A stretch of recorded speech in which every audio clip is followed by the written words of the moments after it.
بسم اللہ الرحمن الرحیم۔ السلام علیکم۔ میرا شوہر جان بوجھ کر اپنی بیوہ بہن سے لڑائی کرتا اور روز اسے پاگل خانے چھوڑنے کی باتیں کرتا۔ میری نند مجھ سے مسکرا کر کہتی، جب تک اس کا راز میرے پاس یہ کچھ بھی نہیں کر سکتا۔ یہ تجسس سے پوچھتی کہ کیسا راز ہے تو کہنے لگی، اگر تم جاننا چاہتی ہو تو ہفتے کی رات چھت پر نقاب اوڑھ کر چلی جانا، سب پتہ چل جائے گا۔ میں نے ایسا ہی کیا اور چھت پر گئی تو ہکا بکا رہ گئی۔ میرا شوہر اور نند آج پھر گھر میں میرے شوہر اور میری نند کی لڑائی زور شور سے جاری تھی۔ مجھے تو یہ سمجھ نہیں آتی تھی کہ آخر ان دونوں کا جھگڑا کس بات پر ہوتا ہے۔ مجھے کبھی بھی ان کے جھگڑے کی وجہ سمجھ نہیں آئی تھی۔ ایک ہفتے میں 2 بار تو ان کی لڑائی لازمی ہوتی تھی، اور ہر بار میرا شوہر کمرے میں آ کر غصے سے یہ کہتا تھا کہ یہ عورت تو پاگل ہو گئی ہے، اس کو تو میں بہت جلد پاگل خانے چھوڑ دوں گا۔ مجھے حیرانی اس بات کی ہوتی تھی کہ یہ دونوں بہن بھائی آخر کرنا کیا چاہتے ہیں۔ وہ اپنی بہن کو پاگل اور نفسیاتی کیوں کہتا ہے، وہ بھی اس بہن کو جس کا اس کے سوا دنیا میں اور کوئی بھی نہیں ہے۔ میری نند بیوہ ہو چکی تھی اور مستقل طور پر ہمارے ساتھ ہی رہائش پذیر تھی، مگر شاید یہ میرے شوہر کو پسند نہیں تھا کہ وہ یہاں پر ہمارے ساتھ رہتی، اس لیے آئے دن ان دونوں کی لڑائی ہوتی ہوئی تھی۔ حیرت والی بات یہ تھی کہ مجھے ابھی تک ان دونوں کی لڑائی کی اصل وجہ ہی معلوم نہیں تھی کہ آخر وہ تمہیں لڑتے کس بات پر ہے۔ میں نے کئی بار اپنے شوہر سے بھی پوچھنے کی کوشش کی تو ہمیشہ یہی کہتا تھا کہ چھوڑو، وہ تو پاگل ہو چکی ہے، بس کسی دن میرا دل کیا تو میں اسے پاگل خانے چھوڑ آؤں گا۔ اور جب کبھی میں اپنی نند سے پوچھتی ہوں تو باجی آپ یہ بتا دیں کہ آپ بہن بھائیوں میں تو پہلے اتنا پیار ہوتا تھا، اب یہ کیا بات ہو رہی ہے کہ آپ دونوں ایک دوسرے کی شکل بھی نہیں دیکھنا چاہتے، اور وہ تو آپ کو پاگل خانے چھوڑنے کی باتیں کرتا ہے۔ تو میری نند مسکرا دیتی، مجھے کہتی کہ تم فکر نہ کرو، مجھے کبھی بھی اس گھر سے نہیں نکال پائے گا، کیونکہ جب تک میرے پاس اس کا راز ہے وہ میرا بال بھی بیکا نہیں کر سکتا۔ مجھے اس گھر میں شادی کر کے آئے 6 ماہ ہو چکے تھے۔ یہ شادی مکمل طور پر میرے والدین کی رضامندی سے ہوئی تھی۔ میں شادی سے پہلے اپنے شوہر کو اور نند کو نہیں جانتی تھی۔ میری شادی تک وہ شادی شدہ تھی اور اپنے گھر میں خوشی خرم تھی۔ میرے ماں باپ نے بھی یہ سوچ کر شادی کر دی تھی کہ یہ لڑکا اکیلا ہے اور کوئی بھی نہیں ہے تو ہماری بیٹی وہاں پر خوش رہے گی۔ میری منگنی اور پھر بہت جلد شادی کر دی گئی۔ شادی کو ابھی صرف 2 مہینے ہی گزرے تھے کہ میری نند کے سر پر تو قیامت ہی ٹوٹ پڑی۔ اس کے شوہر کا انتقال ہو گیا اور وہ ہمیشہ کے لیے بیوہ ہو کر ہمارے گھر پر آ گئی۔ شروع میں تو ٹھیک رہا، لیکن پھر آہستہ آہستہ میں نے نوٹ کرنا شروع کیا کہ دونوں بہن بھائیوں کے درمیان اختلافات بڑھتے جا رہے ہیں اور ان میں چھوٹی چھوٹی لڑائیاں ہونا شروع ہو گئی ہیں۔ پہل تو مجھے یوں لگا کہ شاید میرا شوہر ہماری پرائیویسی کو لے کر ڈسٹرب ہے اور اس وجہ سے اسے اپنی بہن کا آنا اچھا نہیں لگا، مگر میں نے اسے یقین دلایا کہ مجھے تمہاری بہن کے آنے سے کوئی مسئلہ نہیں ہے۔ ویسے بھی وہ جوان تھی، ہو سکتا تھا کہ کچھ عرصہ بعد ہم اس کی دوسری شادی کر دیتے۔ اگر وہ ہمیشہ کے لیے بھی رہ لیتی تو مجھے اس سے بالکل بھی پرابلم نہیں تھی، اور یہ بات میں نے صاف اور واضح طور پر اپنے شوہر کو بتا دی تھی۔ حالانکہ میری ماں نے تو مجھے بہت کہا تھا کہ اگر تمہارے شوہر اور تمہاری نند کے بیچ اختلافات ہو رہے ہیں تو تم اختلافات کو بڑھا دو اور ان بہن بھائیوں کے درمیان نفرت پیدا کر دو اور ان کے تعلقات آپس میں کبھی صحیح نہ ہونے تو، تاکہ وہ بہت جلد تمہارے نند کو اس گھر سے دوبارہ رخصت کر دے۔ مگر میں ایسا نہیں چاہتی تھی، اس لیے میں نے وہ کیا جو مجھے اچھا لگا۔ میرے اپنے نند کے ساتھ بہت اچھے تعلقات تھے جو میں ہرگز بھی اس کو خراب نہیں کرنا چاہتی تھی۔ وہ مجھے بہنوں کی طرح ہی عزیز تھی، لیکن دوسری طرف مجھے اپنے شوہر کا رویہ سمجھ میں نہیں آتا تھا۔ اس کی بہن کی فکر میرے بجائے اسے ہونی چاہیے تھی، لیکن وہ تو جیسے بھول ہی گیا تھا کہ اس کی بہن ہے۔ جان بوجھ کر اسے لڑائی کے بہانے تلاش کرتا اور پھر کمرے میں آ کر مجھے یہی کہتا کہ اب تو میں اسے کسی دن پاگل خانے چھوڑ آؤں گا۔ لیکن میری نند کے کہنے کے مطابق جب تک اس کے پاس میرے شوہر کا کوئی راز تھا وہ کچھ بھی نہیں کر سکتا تھا۔ شاید اسی راز کی خاطر ہی وہ اب تک چپ بیٹھا تھا۔ میری عادت ایسی نہیں تھی کہ میں چھپ کر ان کی باتیں سنتی، ورنہ تو اب تک شاید مجھے اس راز کے بارے میں کچھ نہ کچھ تو آگاہی ہو ہی چکی ہوتی تھی۔ میں نے سب کچھ سننے کے بہتر سمجھا کہ ابھی اپنی نند سے پوچھ لوں کہ وہ کہنے لگی کہ صحیح اور مناسب موقع آنے دو، میں تمہیں خود سب کچھ سچ بتا دوں گی۔ دن یوں ہی گزرنے لگے، میں اپنی زندگی میں خوش اور مطمئن تھی، صرف مجھے ان بہن بھائیوں کی پریشانی ہوتی تھی کہ ان میں دوبارہ سلوک اور محبت قائم ہو جائے، اور اس کے لیے میں اپنے طور پر پوری کوشش کرتی رہتی تھی، لیکن ان بھائی بہنوں کے درمیان معاملات پہلے سے خراب تر ہوتے جا رہے تھے۔ تنگ آ کر میں نے اپنی کوششوں کو بھی چھوڑ دیا، کیونکہ اب میری طبیعت بھی ٹھیک نہیں رہتی تھی۔ میری نند کو پتہ چلا کہ وہ پھپھو بننے والی ہے تو وہ بہت خوش ہوئی، تو اس کی خود کو کوئی اولاد نہیں تھی، تو اس نے میرا بہت خیال رکھنا شروع کر دیا۔ لیکن جب میرے شوہر کو پتہ چلا کہ اس سے صاف منع کر دیا کہ وہ مجھ سے اور میرے ہونے والے بچے سے دور رہے اور اپنے کام سے ہی کام رکھا کرے، جس کا نتیجہ یہ نکلا کہ مجھے اب اپنا خیال بھی خود رکھنا پڑتا تھا اور اپنے کام بھی خود ہی کرنے پڑتے تھے۔ ہمارا گھر کافی بڑا تھا اور اس کے 2 پورشن تھے۔ اس پورشن میں ہم لوگ رہتے تھے اور دوسرے پورشن میں میری نند رہتی تھی۔ میرے شوہر کے ماں باپ تو کافی عرصہ پہلے ہی وفات پا چکے تھے، لیکن انہوں نے اپنی زندگی میں دونوں بہن بھائیوں کے لیے الگ الگ پورشن بنا دیے تھے تاکہ کسی کے ساتھ حق تلفی نہ ہو۔ ایک بار ایسا ہوا کہ میں ماں کے گھر پر تھی اور میں نے ارادہ کیا تھا کہ میں کافی دن یہاں پر رہ کر آؤں گی، مگر مجھے وہاں پر تنہائی اور سکون نہیں ملا، تو میں نے سوچا کہ اپنے گھر واپس چلی جاتی ہوں۔ اس لیے میں اپنے شوہر کو بغیر بتائے اسے سرپرائز دینے کی نیت سے گھر آ گئی، لیکن شاید میرے پورشن کو تو تالا لگا ہوا تھا، اس لیے مجھے اپنی نند کے پورشن میں آنا پڑا۔ میں نے جب اس سے بتایا کہ میرا شوہر اس وقت گھر پر نہیں ہے تو وہ ہنستے ہوئے کہنے لگی کہ وہ گھر پر ہی ہے، تم نے ذرا زور سے دروازہ تک دستک نہیں دی، چلو میں تمہیں ساتھ لے کر چلتی ہوں۔ مجھے ساتھ لے کر آئی اور زور سے دروازے کو بجانے لگی، تو 2 منٹ کے بعد ہی دروازہ کھل گیا اور میرے شوہر کا چہرہ نمودار ہوا۔ وہ مجھے دیکھ کر کافی گھبرا سا گیا تھا۔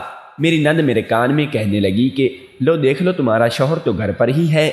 وہ خود تو چلی گئی، مگر مجھے اپنے شوہر کو دیکھ کر کچھ شک سا ہوا کہ وہ اتنا گھبرا کیوں رہا ہے۔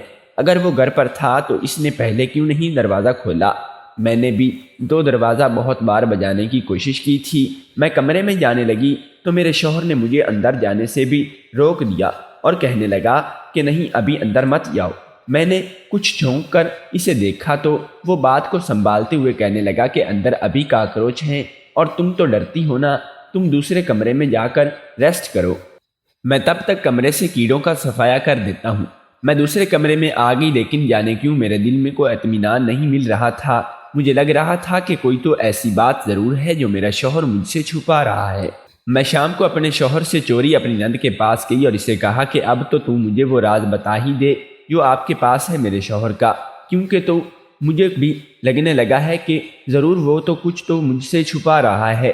میری نند کہنے لگی کہ اگر تم اس راز کو جاننا چاہتی ہو تو ہفتے کی رات نقاب اوڑھ کر رات کو چھت پر چلی جانا، تمہیں ساری حقیقت اپنے آپ پتہ چل جائے گی۔ میں بے چینی سے ہفتے کی رات کا انتظار کرنے لگی۔ 2 دن بعد ہفتے کی رات آ ہی گئی۔ اس رات میں نے حسب معمول دودھ نہیں پیا کیونکہ میری نند نے مجھے پہلے ہی منع کر دیا تھا۔ آدھی رات کے وقت مجھے میری نند کا پیغام آیا اور اس نے مجھے کہا تھا کہ تم اپنے شوہر کا راز جاننا چاہتی ہو تو چھت پر چلی آؤ۔ میں نے جلدی سے اپنا چہرہ چھپایا اور بھاگتے ہوئے چھت کی طرف بڑھی۔ میرے دل میں طرح طرح کے خیال اور وہم آ رہے تھے کہ جانے ایسا کیا راز ہے جس کے لیے مجھے یوں چھت پر جانا پڑ رہا ہے۔ خدا خیر کرے۔ میں چھت پر گئی تو سامنے کا منظر دیکھ کر تو میرے رونگٹے ہی کھڑے ہو گئے۔ میں نے کبھی خواب میں بھی نہیں سوچا تھا کہ مجھے ایسا کچھ دیکھنے کو ملے گا۔ چھت پر تو میرا شوہر موجود تھا ہی، مگر وہاں پر ایک اور لڑکی بھی موجود تھی۔ اس سے پہلے میں بے قابو ہو کر آگے بڑھتی اور ان دونوں کو رنگے ہاتھوں پکڑتی، کسی نے مجھے بازو سے پکڑ کر پیچھے کھینچ لیا۔ دیکھا تو میری نند پیچھے کھڑی تھی۔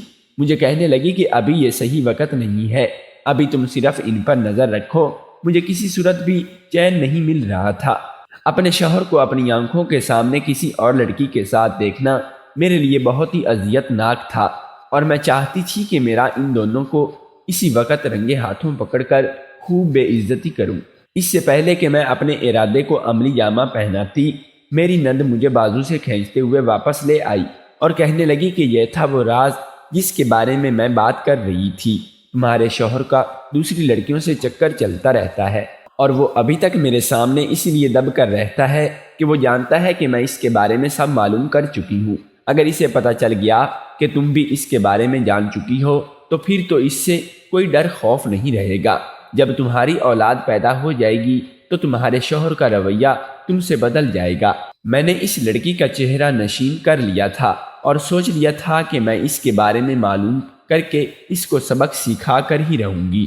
اس کی ہمت کیسے ہوئی کہ وہ میری شادی شدہ شوہر پر ڈورے ڈالے۔ میں اپنے کمرے میں آ کر لیٹ گئی۔ آدھے گھنٹے کے بعد میرا شوہر بھی آ گیا اور جب میں نے اس سے پوچھا کہ تم کہاں پر تھے تو وہ گھبرا گیا اور ٹالتے ہوئے کہنے لگا کہ میرا دل گھبرا رہا تھا تو میں تازہ ہوا کھانے کے لیے چھت پر چلا گیا تھا۔ اس نے مجھے بھی نہیں بتایا تھا۔ اس کا مطلب تو یہی تھا کہ واقعی میں اس کا دوسری لڑکیوں کے ساتھ چکر بھی چلتا رہتا ہے۔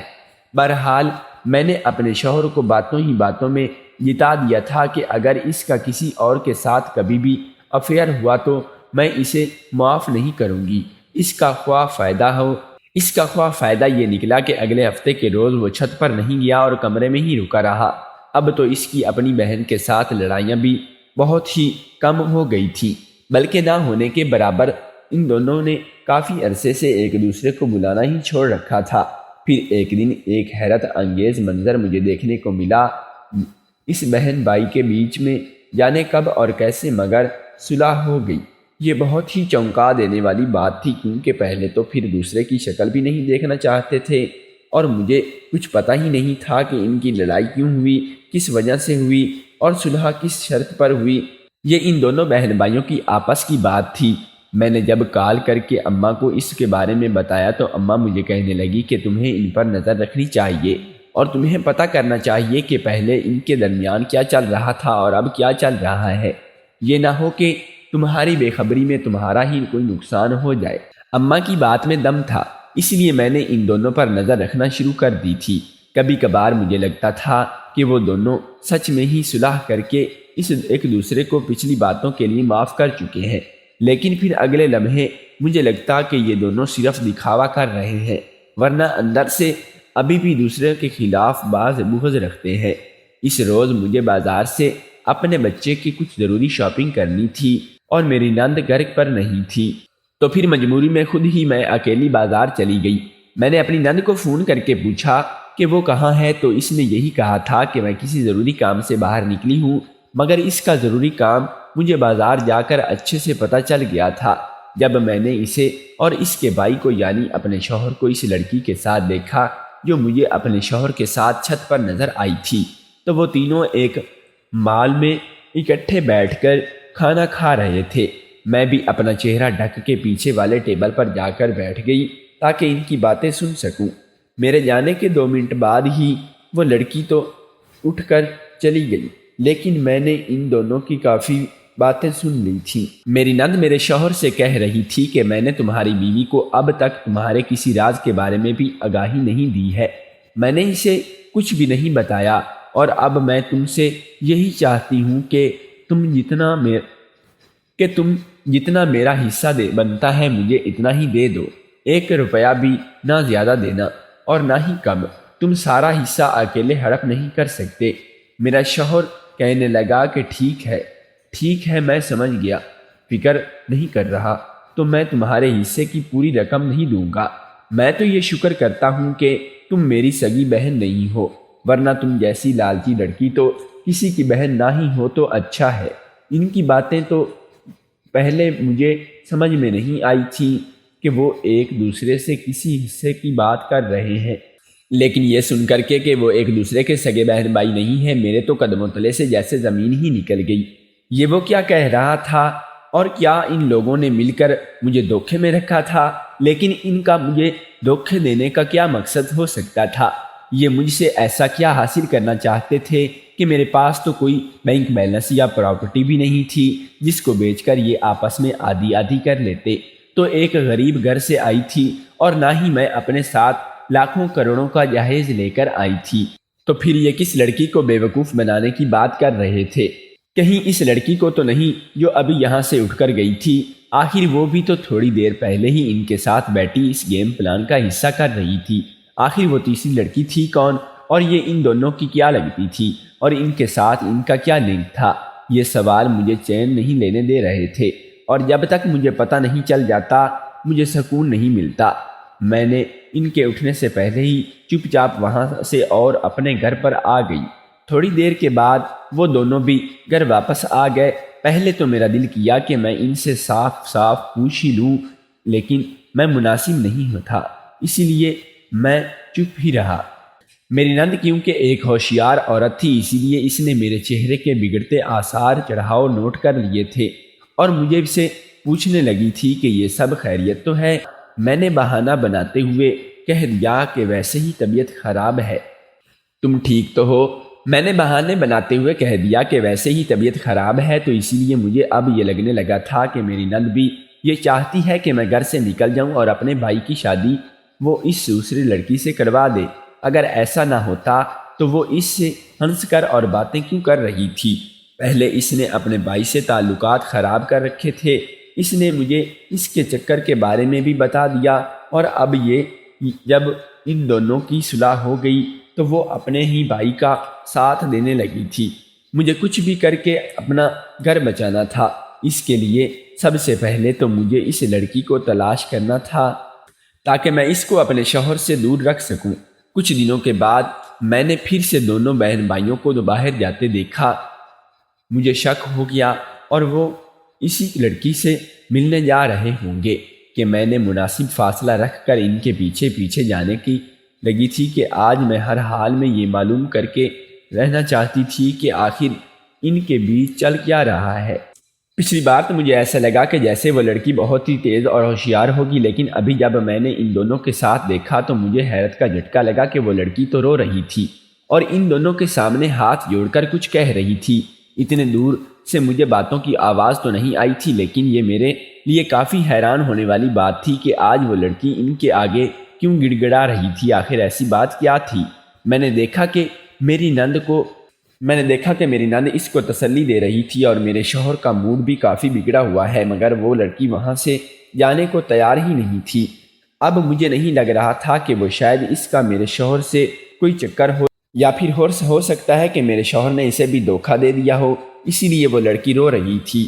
اب میں مزید سوچ کر اپنی طبیعت خراب نہیں کرنا چاہتی تھی۔ میرے صبر کا پیمانہ لبریز ہو گیا، اس لیے میں نے سوچا کہ مجھے ان کے پاس جا کر ہی سیدھا پوچھ لینا چاہیے کہ آخر یہ سب معاملہ کیا ہو رہا ہے۔ میں جلدی سے آگے بڑھ گئی اور ان کی سر پر پہنچ گئی۔ مجھے وہاں پر دیکھ کر میرے شوہر اور نند دونوں ہی رنگ بھیگے پڑ گئے تھے۔ وہ دونوں گھبرا گئے اور وہ پوچھنے لگی کہ میں یہاں پر کیا کر رہی ہوں۔ میں نے اس لڑکی کو غور سے دیکھتے ہوئے کہا کہ اچھا تو تم میرے شوہر کے ساتھ چکر چلا رہی ہو۔ وہ لڑکی سن کر گھبرا گئی اور منفی میں سر ہلاتے ہوئے کہنے لگی کہ نہیں، ایسی تو کوئی بات نہیں ہے، میں نے تو اپنے کسی کام سے آئی تھی، اور آپ اپنے شوہر کو سمجھائیں نہ کہ وہ میرا کام کر دے۔ کہ میں نے اپنے شوہر کی طرف دیکھ کر پوچھا کہ کیا کہہ رہی ہے، یہ کیسا کام ہے اور رو کیوں رہی ہے؟ تو میری نند مجھے کہنے لگی کہ تم چھوڑو سب باتیں، تم میرے ساتھ آؤ، ہم گھر پر چلتے ہیں، اس کی لڑکی کا معاملہ بھی بعد میں ہی دیکھ لیں گے۔ دونوں واضح طور پر مجھ سے کچھ چھپا رہے تھے، اس لیے میں نے جانے سے صاف انکار کر دیا۔ اس لڑکی کا کہا کہ تم مجھے ساری بات بتاؤ۔ میں نے اس لڑکی کو کہا کہ تم مجھے ساری بات بتاؤ، آخر تم کون ہو اور میرے شوہر کے ساتھ تمہارا کیا واسطہ ہے؟ وہ لڑکی کہنے لگی کہ میرا نام تانیہ ہے، میرے ماں باپ سوشل ورکر تھے اور ان کو خدمت خلق کا بہت ہی شوق تھا۔ میری پرورش بھی انہوں نے بہت ہی اچھے طریقے سے کی۔ میں نے ان کی شادی کے کافی سال بعد پیدا ہوئی تھی، اور جب تک میری پیدائش نہیں ہوئی تھی انہوں نے یتیم خانے سے 2 بچے گھر لا کر پالے تھے، اور وہ دونوں کوئی اور نہیں بلکہ یہ 2 سامنے تمہارا شوہر اور تمہاری نند ہی بن کر بیٹھے ہوئے تھے۔ یہی دونوں تھے۔ میرے ماں باپ نے ان کو پیار دینے میں کوئی کسر نہیں چھوڑی تھی، اور مجھے بھی یہی ہمیشہ یہ کہا تھا کہ میرے بہن بھائی ہیں، اور میں نے بھی ان کو یہی سمجھا، مگر یہ دونوں لالچی نکلے۔ میرے امی باپ کے مرنے کے بعد ان کی کافی ساری پراپرٹی تھی جس کو ان لوگوں نے دھوکے سے ہتھیا لیا۔ حالانکہ ان کی بیٹی ہونے کے ناطے میرا حق بنتا تھا، مگر ان دونوں نے میرے گھر پر ہی قبضہ کر کے مجھے گھر سے بے دخل کر دیا، اور اب میں ان کے چکر کاٹ رہی ہوں۔ کہ مجھے میرا حق واپس کر دے، اور یہ مجھے ہر بار ٹال کر بیچ دیتے ہیں۔ یہ سب سن کر تو وہ دونوں شرمندہ ہو گئے۔ میری نند کہنے لگی کہ جب تک ہم دونوں کے بیچ میں جائیداد کے جھگڑے وغیرہ تھے تب تک تو ہم دونوں لڑتے رہتے تھے۔ میں چاہتی تھی کہ ساری جائیداد مجھے ملے اور تمہارا شوہر چاہتا تھا کہ اس لیے اسے ملے، تو اسی لیے ہمارے درمیانی اختلافات ختم نہیں ہو پاتے تھے، مگر پھر ہم آپس میں ڈیل کر لیں گے کہ ہم دونوں ہی آدھی آدھی جائیداد لیں گے، اور اسی لیے ہم نے آپس میں صلح کر لی۔ جب تک صلح نہیں تھی میں نے تب اسی لیے اس لڑکی کے خلاف تمہارے دل میں شک ڈالا تھا لیکن تب تک رات کو بھی میں وہیں پر ہی اس سے ملی تھی۔ یہ سب سن کر مجھے بہت ہی برا لگا کہ ایک ایماندار لڑکی تھی اور میں نے کبھی زندگی میں کچھ غلط نہیں کیا تھا، مجھے ان دونوں پر شرم محسوس ہونی۔ میں نے کہا کہ اگر تم ان لوگوں میں اس کا حق اس لڑکی کو واپس نہیں کیا تو میں اس کا ساتھ دوں گی، اور اگر اسے کورٹ تک جانا پڑا تو میں کورٹ میں بھی اس کے ساتھ ہی جاؤں گی۔